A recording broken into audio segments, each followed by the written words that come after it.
Capítulo 57. A descompostura de humor que essa extraordinária visita lançou sobre Elizabeth não podia ser facilmente superada.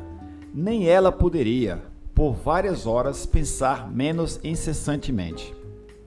Lady Catherine parecia realmente que se ocupara da jornada desde Roseg com o único propósito de romper o suposto casamento dela com Miss Darcy. Era um plano lógico, certamente, mas como se originou tal boato do compromisso entre eles? Elizabeth não conseguia imaginar, até que ela se lembrou que ele, sendo amigo íntimo de Bingley, e ela, a irmã de Jane, era o suficiente para prover a ideia. Num período onde a expectativa de um casamento faria com que todos ficassem ansiosos por outro. Ela não tinha se esquecido de perceber que o casamento de sua irmã deveria uni-los com mais frequência, e os vizinhos em Lucas Lodge, portanto, através do contato deles com os Collins, o boato, concluiu ela, tinha chegado a Lady Catherine. Apenas colocaram a questão como quase certa e imediata, o que ela tinha deslumbrado como sendo possível em algum momento futuro. Porém, ao revolver as expressões de Lady Catherine, não pôde deixar de experimentar certa intranquilidade quanto à possível consequência dela persistir nessa interferência, do que dissera de sua resolução em impedir o casamento. Ocorreu a Elizabeth que ela deveria pensar no pedido ao sobrinho e como ele poderia interpretar uma representação similar dos males ligados a tal vínculo. Ela não ousava pronunciar. Ela não sabia o grau exato da afeição dele pela tia ou sua dependência quanto ao julgamento dela. Mas era natural supor que ele consideraria muito mais sua senhoria do que ela poderia pensar. E era certo que, ao enumerar as misérias de um casamento com alguém, cujas relações próximas eram tão desiguais com referências dele, a tia dele iria tratar com o seu lado mais fraco. Com essas noções de dignidade, ele provavelmente sentiria que os argumentos que pareceram fracos e ridículos a Elizabeth continham muito bom senso e possuíam um raciocínio sólido. Se ele estivesse indeciso ao que deveria fazer, o que frequentemente parecia ser provável, o conselho e o rogo de um parente tão próximo poderiam instaurar pouca dúvida e convencê-lo de uma vez por todas a ser tão feliz quanto a dignidade imaculada poderia fazer. Nesse caso, ele não mais voltaria. Lady Catherine poderia vê-lo em seu caminho em direção à cidade, e o compromisso dele para com Bingley de voltar novamente para Netherfield deveria ser cancelado. Se, portanto, uma desculpa para não manter sua promessa chegar a seu amigo dentro de alguns dias, ela acrescentava: deverei saber como compreendê-las. Deverei então abandonar qualquer expectativa, qualquer desejo de sua felicidade. Se ele se satisfazer só de se arrepender de mim, quando poderia ter obtido meu afeto e minha mão, logo cessarei de lamentar por ele com relação a tudo.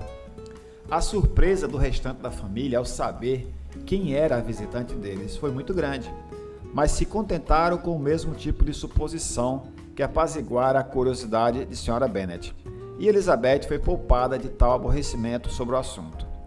A manhã seguinte, enquanto ela descia de seu quarto, foi interceptada pelo seu pai, que vinha da biblioteca com uma carta nas mãos. Lizzie, disse ele, estava procurando por você. Venha para minha sala.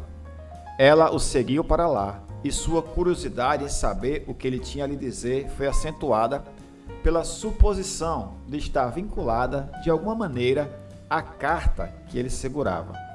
De repente, veio-lhe à mente que a carta poderia ser de Lady Catherine, e ela previu com assombro todas as explicações consequentes. Ela seguiu seu pai até a lareira e ambos se sentaram.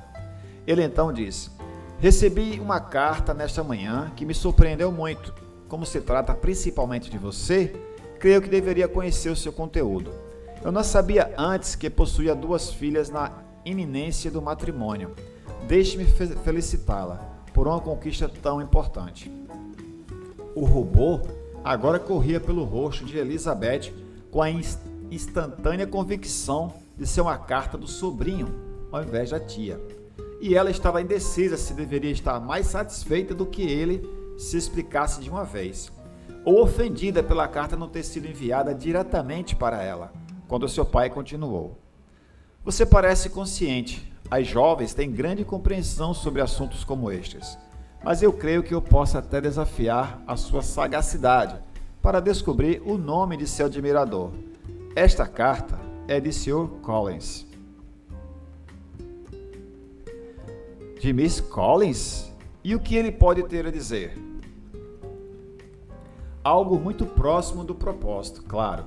Ele começa com as felicitações sobre as núpcias que se aproximam de minha filha mais velha, as quais, parece, ele soube por algum dos bons e fofoqueiros Lucas. Não brincarei com sua impaciência ao ler o que ele diz a respeito. O que ele tem a relatar sobre você é o seguinte: tendo assim oferecido-lhes as mais sinceras congratulações da parte de Sra. Collins e de mim mesmo por este feliz evento, deixe-me agora acrescentar uma pequena deixa para o tema de outro, do qual fomos avisados pela mesma fonte respeitável. Presume-se que sua filha Elizabeth não carregará o nome Bennet por muito tempo, depois que sua irmã mais velha o trocar. O parceiro escolhido de seu destino pode ser razoavelmente considerado como um dos mais ilustres personagens desta terra. Pode possivelmente adivinhar, Lizzie, a quem isto se refere? Este cavalheiro é abençoado de modo particular com tudo que o coração de um mortal pode desejar: esplêndida propriedade, nobre descendência e ampla patronagem. Ainda assim, apesar de todas as tentações, deixe-me avisar minha prima Elizabeth, e assim dos males que podem incorrer por um término precipitado com as propostas deste cavalheiro, das quais, de certo, você estará inclinando a se beneficiar imediatamente. Tem alguma ideia, Lizzie, de quem é este cavalheiro? Mas agora se revela. Meu motivo para alertá-lo é o que se segue. Temos motivos para imaginar que a tia dele, Lady Catherine de Bourgh, não vê a união com olhos simpáticos. Veja, Sr. Darcy é o homem. Agora, Lizzie, creio que a surpreendi. Poderia ele ou os Lucas ter agarrado qualquer homem dentro do nosso ciclo de racionamento, cujo nome teria dado a mentira mais eficaz a tudo o que eles contam? Sr. Darcy, aquele que nunca olha para qualquer mulher, a não ser para descobrir um defeito, e que provavelmente nunca olhou para você na vida, é admirável. Elizabeth tentou se unir aos gracejos de seu pai, mas apenas conseguiu forçar um sorriso dos mais relutantes. Nunca a sagacidade dele tinha sido dirigida de modo tão pouco agradável com relação a ela. Você está se divertindo? Oh, sim, por favor, continue a ler. Depois de mencionar a probabilidade desse casamento, a sua senhoria, noite passada, ela imediatamente, com sua habitual condescendência, expressou o que sentia na ocasião. Tornou-se aparente, com a amostra de algumas das objeções de família da parte de minha prima, que ela nunca daria seu consentimento ao que denominou como uma união tão vergonhosa. Pensei ser meu dever dar a informação rapidamente à minha prima, para que ela e seu nobre admirador possam estar cientes e não correrem apressadamente para um casamento que não foi sancionado apropriadamente. Sr. Collins acrescenta ainda mais: estou verdadeiramente exultante que o triste caso de minha prima Lídia tenha sido tão bem silenciado. E estou apenas preocupado que a vida deles em conjunto, antes do casamento ter acontecido, seja tão amplamente conhecida. Não devo, porém, abandonar os deveres de meu cargo ou evitar declarar minha surpresa por saber que recebeu o jovem casal em sua casa assim que se casaram. Foi um encorajamento do vício, e fosse eu reitor de Ledbourne, deveria incansavelmente ter me oposto a isso. Deve certamente perdoá-los, como cristão, mas nunca admiti-los diante de si ou permitir que os seus nomes sejam mencionados. Essa é a noção dele do perdão cristão. O resto da carta é apenas sobre a situação de sua querida Charlotte e sua perspectiva de um jovem ramo de oliveira Mas Lizzie, você parece que não gostou disso. Não vai ficar sentida, espero, e fingir estar afrontada por um boato ocioso. Para o que vivemos, senão para divertir nossos vizinhos e rir deles quando chega a nossa vez. Oh, exclamou Elizabeth, eu me diverti muito, mas isso é tão estranho. Sim, é o que faz ser tão engraçado. Se eles tivessem se fixado em qualquer outro homem, não teria sido nada. Mas a perfeita indiferença dele e seu acentuado desprazer tornam isto um absurdo tão prazeroso. Apesar de tanto abominar escrever, não deixarei a carta de Miss Collins sem nenhuma resposta. Não, quando leio uma carta dele, não posso dar a preferência a ele, mesmo sobre o Wickham. Portanto, que prezo a imprudência e a hipocrisia de meu genro. E por favor, Lizzie, o que disse a Lady Catherine sobre este boato? Ela nos visitou para recusar seu consentimento? Sua filha respondeu a essa questão apenas com uma risada.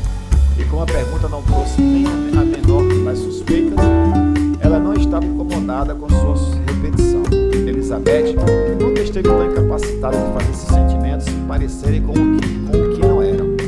Era necessário sorrir quando preferia chorar. Seu pai a tinha mortificado cruelmente pelo que disse sobre a indiferença de Miss Darcy.